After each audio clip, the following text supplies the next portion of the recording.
Hello everyone, welcome back to our channel.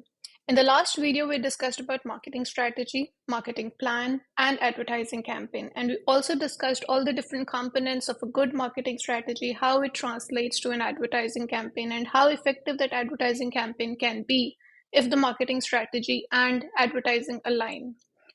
Further to that, let's now understand what's the user journey and what's the marketing funnel that needs to be used to understand the user journey and to make sure that your customer not only is converted, but it's also retained. I wanted to start with this article which came out in WWD. Now, this is a research done by Content Square where it talks about the pain points of consumers during the holiday season.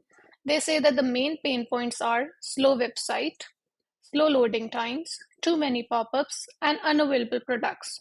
Also, when you get to the checkout, if the payment options are not what the customer expects, like PayPal or Apple Pay, then also it leads to the customer not finalizing the purchase.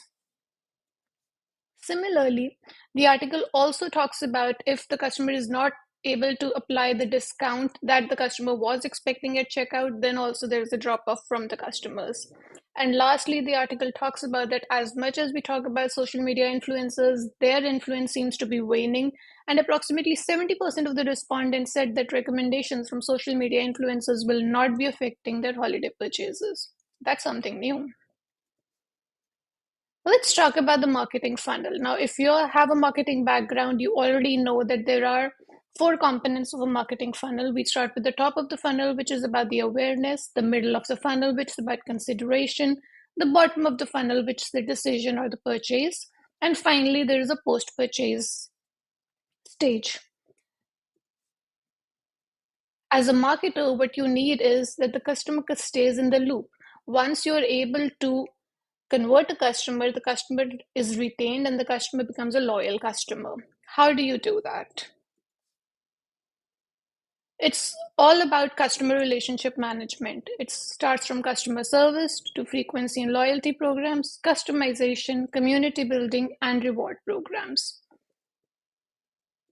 In the recent years, we have seen that a lot of emphasis is placed on personalization, and now people are talking about hyper personalization. So we started with customer experience, we are at personalization, and now we are moving towards hyper personalization.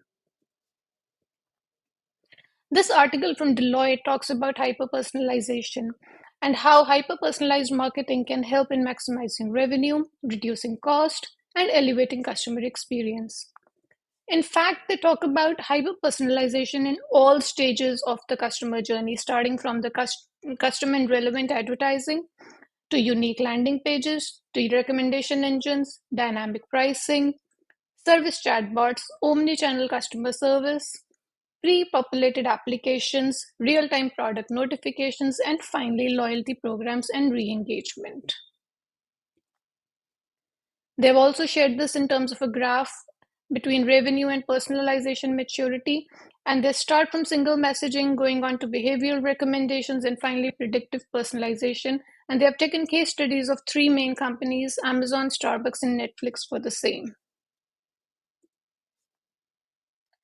As a marketer, you have to understand that your customers can be divided into four main groups. There are tourists and there are nomads, but the two groups that you need to focus on are devoted customers and insiders, and you need to make sure that you are able to retain these customers. Let's talk about this from another perspective, from the perspective of what channels are available to you to make sure that the customer journey is a smooth one. You have your owned media, which is website, e-commerce platform, app, your editorial content like blog, your social media channels, and your CRM or email marketing. Then you have your paid media, which is advertising, your pay-per-click, display ads, retargeting, paid influencers, native ads, and social media advertising. Finally, you have earned media, which is about all the reposts, the reshares, the reviews, and the mentions. If we look at it in terms of the customer journey, from discovery and consideration, which are about brand awareness and engagement, to conversion and retention, which is about customer acquisition. At the discovery stage, you have your blog and social media. At the consideration stage, you have your website, your app, your landing pages, your store, your video, and the live events.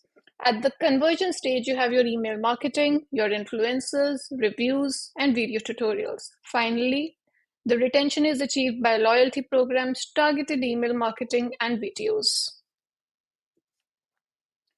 Now, this whole customer journey is represented in this loop by McKinsey, which starts with a trigger, going on to the initial consideration set, active evaluation by the customer, moment of purchase. Depending on the post purchase experience, the customer does get into a loyalty loop or the customer drops off. From here on, we'll discuss a couple of case studies. We have already uploaded a case study of the row. Hope you get time to watch that. And do stay tuned in for more case studies. That's it for now. Signing off. Thank you.